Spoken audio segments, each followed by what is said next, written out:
Jessica की इस real story का पहला और दूसरे भाग का लिंक मैंने नीचे डिस्क्रिप्शन बॉक्स में दिया है। कम शब्दों में जेसिका की स्टोरी को बताते हुए, जेसिका ने अपने गलत डिसीज़न की वजह से अपने नवजात बच्चे को खोया था, जिसकी वजह से वो बहुत ज़्यादा डिप्रेशन में थी और इसी वजह से वो एमी विच के पास पास्ट लाइफ रिग्रेशन कराने आई थी।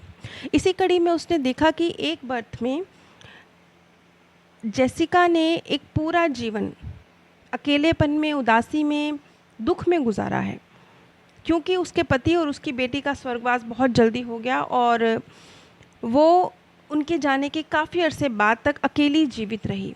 और जितना भी वक्त वो जीवित रही, उसे यही दुख था कि मैं क्यों बच गई, मैं क्यों नहीं अपने उस एक्सीडेंट में जहाँ मेरा पति गया, मेरी बच्ची गई, मैं भी नहीं चली गई। पिछली कड़ी में हमने समझा कि जेसिका का पति और जेसिका की बेटी, जेसिका समझती रही कि वो उसके साथ नहीं है, लेकिन वो हमेशा उसके साथ थे, उसके करीब थे। ये बात उसने तब समझी जब वो मृत्यु शैया के बिल्कुल निकट थी, जब वो डिटैच होना शुरू हो गई थी इस भौतिक जगत से। अब इसी कड़ी को आगे बढ़ाते हुए जेसिका ने कुछ अपने और भी बर्थ देखे और वो बहुत ही इंटरेस्टिंग है। इस चीज़ को आप समझेंगे तो अंत में बहुत खूबसूरत निचोड़ आपके हाथ में आने वाले हैं, जिसे अगर हमने अपनी लाइफ में अप्लाई किया तो हम अपने जीवन को बेइंतहा खूबसूरत बना सकते हैं। जीवन को क्यों, जीवन को सिर्फ इस जीवन को नहीं, बल्कि आने वाले जो पता नहीं कितने जन्म हमने लेने हैं, वो भी खूबसूरत बन सकते हैं। क्यों? क्योंकि जो हमारा थॉट प्रोसेस है, जो हमारा बिलीफ सिस्टम है, जो हमारे विचार हैं, हमारे संस्कार हैं, जब वो परिवर्तित होंगे तो वो परिवर्तन हमारे साथ हमारे नेक्स्ट बर्थ में भी जाएगा। तो अब जेसिका ने जो और इसके अलावा भी जो रीबर्थ देखे, उनका जिक्र करते हुए, जेसिका ने जो एक जन्म गुजारा जिसमें वो अपने पति और बच्ची से बहुत जल्दी जुदा हो गई, 26-27 साल की उम्र में ही वो अकेली हो गई, तो उस बर्थ तक आखिर लेकर क्यों गया? उसका जो मार्गदर्शक है, उसका जो सबकॉन्शियस माइंड है, वो उसे उस बर्थ तक लेकर क्यों गया? इस बात का कनेक्शन क्या है आपस में कि उसके एक पुत्र संतान की मृत्यु हुई है 10 दिन के बच्चे की, और उसका जो सबकॉन्शियस माइंड है उसे उसके उस बर्थ में लेकर गया है जहाँ उसने एक अकेला जीवन गुजारा है, तो वहाँ तक क्यों लेकर गया? वो जो उसके अंतर प्रज्ञा थी उसे वहाँ तक इसलिए लेकर गई क्योंकि वो उसे ये समझाने चाहती थी कि ये जो शौक है, इसके साथ आप अपने जीवन को कितना व्यर्थ कर सकते हैं, किसी भी शौक से उभरा जा सकता है। एक बहुत खूबसूरत बात जेसिका ने कही अपने इस सेशन के बाद। वो कहती है कि कोई भी त्रासदी, जो उसने सीखा इस सेशन से, कि कोई भी त्रासदी इतनी बड़ी नहीं होती कि हमसे जीने का, हमसे खुश रहने का अधिकार छीन ले। ये जो दुख है, शोक है, हमारी आंखों पर पर्दा डाल देता है, जिसकी वजह से हम सच नहीं देख पाते। और अगर हम जेसिका का जो पास्ट बर्थ है जिसमें वो उसने अपने पति और बच्चों को खोया, अब अगर वो थोड़ा शांत होती, अगर वो प्रैक्टिकल होती, अगर वो अपने विचारों को इतना ज़्यादा ना दौड़ाती, अगर वो हर वक्त इस दुख में ना रहती, तो वो जो बार बार उसके पति और उसकी बच्ची पूरा जीवन प्रयत्न करते रहे जेसिका को, हम आपके करीब हैं, हम खुश हैं, हम शांत हैं, हम आपके साथ हैं, इस बात का एहसास दिलाने का, तो शायद वो मैसेज जेसिका रिसीव कर पाती। और अगर जेसिका वो मैसेज रिसीव कर पाती तो उसका जो बर्थ बेकार चला गया ना, पूरा का पूरा बर्थ बेकार चला गया, वो नहीं जाता। इसीलिए ये बात कही गई है कि कोई भी शोक, कोई भी दुख इतना बड़ा नहीं है, सब टेम्परेरी हैं, इतने बड़े नहीं हैं कि आप अपने जीवन में खुश रहने का, जीने का अधिकार खो दें। देखिए, अब तो ये चीज़ बहुत कम हो गई है, बहुत अवेयरनेस आ गई है, इस बात की मुझे बहुत खुशी है कि अब ये चीज़ परिवर्तित हो गई है। लेकिन एक वक्त था जब 10वीं और 12वीं के इम्तिहान को इतनी ज़्यादा अहमियत दी जाती थी कि बच्चे का अगर बोर्ड में रिज़ल्ट अच्छा नहीं आता, तो बहुत सारे बच्चे जो 10वीं और 12वीं में होते थे, उन्हें लगता था ज़िंदगी ख़त्म, बस अब उनके अच्छे नंबर नहीं आए, अब भविष्य नहीं है, तो वो सुसाइड कर लेते थे। ये मैं आज से लगभग 20-25 साल पहले की बात कर रही हूँ। उस वक्त इस तरह के केस बहुत हुआ करते थे। लेकिन अगर उस वक्त वो बच्चे ठहर जाते और अपने जीवन को 20 साल बाद देखते, तो क्या 10वीं में फ़ेल हो जाना या 12वीं में कम नंबर आना, क्या ये बातें इतनी ज़्यादा अहमियत रखती उनके लिए उनको हंसी आती सोचकर। उनको हंसी आती, कहाँ तो उन्होंने आत्महत्या कर ली, लेकिन अगर जो बच्चे इस दौर से गुजर के बाहर बच के निकल आए होंगे, जिन्होंने ऐसा गलत स्टेप नहीं उठाया, वो आज 20-25 साल बाद बैठ के सोचते होंगे और हंसते होंगे कि कितना मैं गलत, क्या हो गया, अगर मैं फेल हो गया था तो इतनी बड़ी क्या बात हो गई थी कि मैं सुसाइड करने के बारे में सोचने लगा। आज वो हंसते होंगे। तो वक्त गुजरने के साथ हर दुख हल्का पड़ जाता है, और सबसे बड़ी बात, आपका थॉट प्रोसेस बदल जाए ना तो वो दुख बहुत जल्दी हल्का पड़ने लगता है, नहीं तो वो आपका पीछा नहीं छोड़ता। अब जैसे जेसिका के केस में था, नहीं छोड़ा ना दुख ने पीछा। तो ये इस बर्थ में जो घटना रिपीट हुई, ये क्यों रिपीट हुई? क्योंकि इस बर्थ में भी जेसिका ने अपना एक 10 दिन का बच्चा खोया। तो अब इस चीज़ को हम समझेंगे कि वो 10 दिन का बच्चा आखिर था कौन। वो 10 दिन का बच्चा जेसिका का मार्गदर्शक था। इस चीज़ को हम डिटेल में अब समझते हैं। अब जेसिका ने अगले दिन, फिर 2 दिन बाद फिर एक सेशन रखा गया, जिसमें जेसिका ने अपना एक और बर्थ देखा। उसमें उसने देखा कि वो एक ऐसे व्यक्ति के घर में जन्मी है जो उसके पिता हैं। उनके पास बहुत सारी उपचारक क्षमताएं हैं, मतलब बहुत ही सहृदय व्यक्ति हैं, लोगों के बारे में सोचने वाले, कोमल हृदय वाले, और उपचारक क्षमता भी है हर चीज़ में। उनकी ज़बान में, उनकी वाणी में ही उपचारक क्षमता है। उनके हाथों में स्पर्श से ही रोगियों को ठीक कर देते हैं। और जो सृष्टि है, जो इतनी सृष्टि के गहरे रहस्य हैं, उन्हें वो बड़ी आसानी से समझ लेते हैं।